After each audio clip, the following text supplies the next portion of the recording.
Welcome to The Explainer. Look, today we're taking a seriously fascinating journey.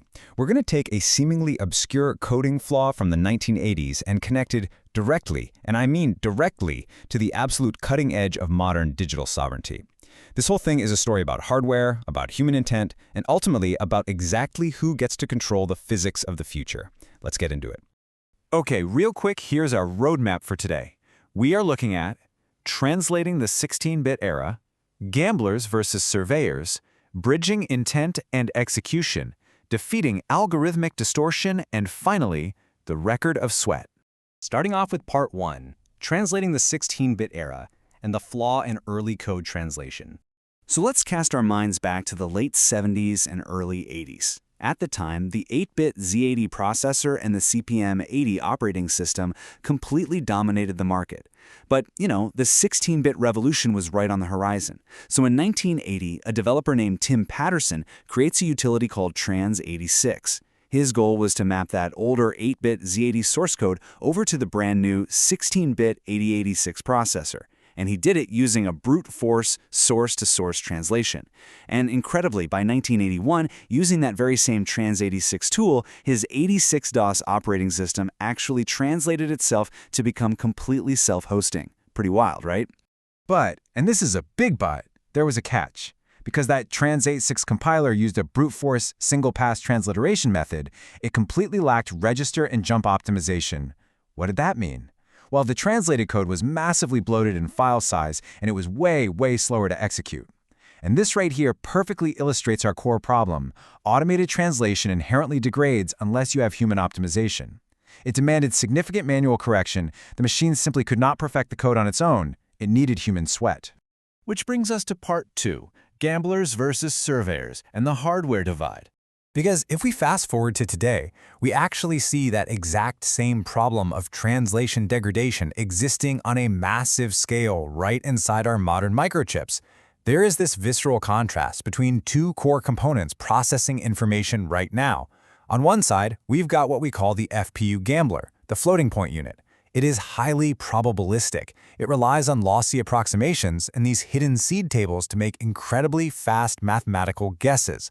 Honestly, it's literally like throwing darts at a board.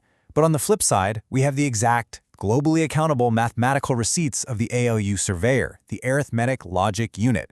This thing is strictly deterministic, meaning 1 + 1 = exactly 2 every single time. It serves as an undeniable universal witness to reality. And here's why that matters. If an AI digests your critical records, like financial data or copyrighted material, through an FPU, it creates this devastating wood chipper effect. The resulting automated miasma permanently destroys the true identity of the data. It's kind of like putting fresh fruit into a blender, right? You can never reverse engineer a strawberry out of that smoothie to get its original exact components back. Once it's blended, it's gone. Moving on to Part 3, bridging intent and execution, the semiotic bridge. So if we want to avoid that awful data blender, we absolutely have to bypass the FPU. But how do we actually do that? Well, it builds what the sources call the semiotic bridge. This bridge is how we safely map our fluid, messy human minds, what we can call OS alpha, directly onto the rigid exactness of the ALU surveyor. Step 1 is having that nonlinear flowing intent. Step 2 is squeezing that fuzzy intent through strict formatted text like JSON or Python, basically the divine script. And then step 3 is the actual rigid execution in silicon. I mean, think about it. You are quite literally tricking rocks into thinking by using lightning and text to cross the massive divide between human cognition and physical hardware. All right, Part 4, defeating algorithmic distortion, the human at the wheel. Now, just like the bloat of that old Trans86 compiler we talked about earlier, crossing that bridge using AI pattern matchers naturally introduces mathematical degradation. We call this algorithmic distortion. It's the mathematical degradation and hallucination that happens simply because AI models inherently guess. They create this thick fog of unpredictable output, an automated miasma, and they completely lack the agency to self-correct their own guesses. When the machine guesses, it drifts away from your original intent, completely compromising the very foundation of your execution. So how do we combat this? We have to look at its exact opposite, protortion. Protortion is your proactive, sweating, agentic intent. It is you, the human, actively intervening to aggressively correct those machine distortions. Remember Tim Patterson manually pruning his bloated 16-bit code? It's exactly like that. Relentless, manual human sweat is the timeless ingredient required to force exactness and perfect ALU fidelity into a digital system. Which perfectly sets up our final section, Part 5, the record of sweat, archiving undeniable truth. This relentless effort leads us to the modern climax of our historical echo. Listen closely to this concept from the sources.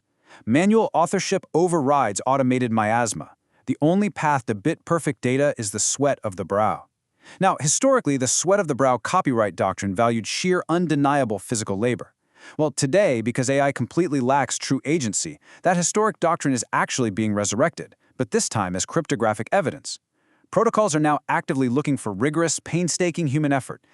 Thousands of prompt iterations, meticulous manual corrections to prove true authorship and ensure that deterministic ALU fidelity. To truly grasp the scale of this, just look at this number. 55.5 million.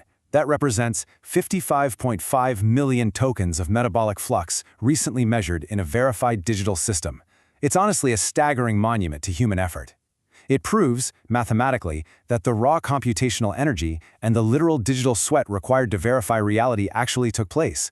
It proves a real physical human pilot was undeniably at the wheel.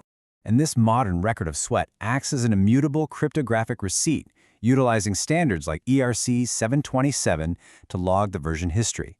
It literally anchors pure digital commands to physical calories burned. And that is absolutely crucial, because it ensures the human pilot retains sovereign ownership, operating directly out at the leaf nodes via local execution. It guarantees that your human stewardship is completely non-severable from the digital substrate it alters, ultimately securing your true authorship against faceless AI monopolies. As we wrap up this explainer, I want to leave you with a final provocative question. In a world that is increasingly driven by probabilistic guesswork, are you going to settle for letting the machine just guess your intent? Or will you actively cross the semiotic bridge, apply the sweat of the brow, and take back control of the hardware to dictate physical reality? You are the algorithmic orchestrator. The choice is entirely yours. Thanks for joining me today, and keep building.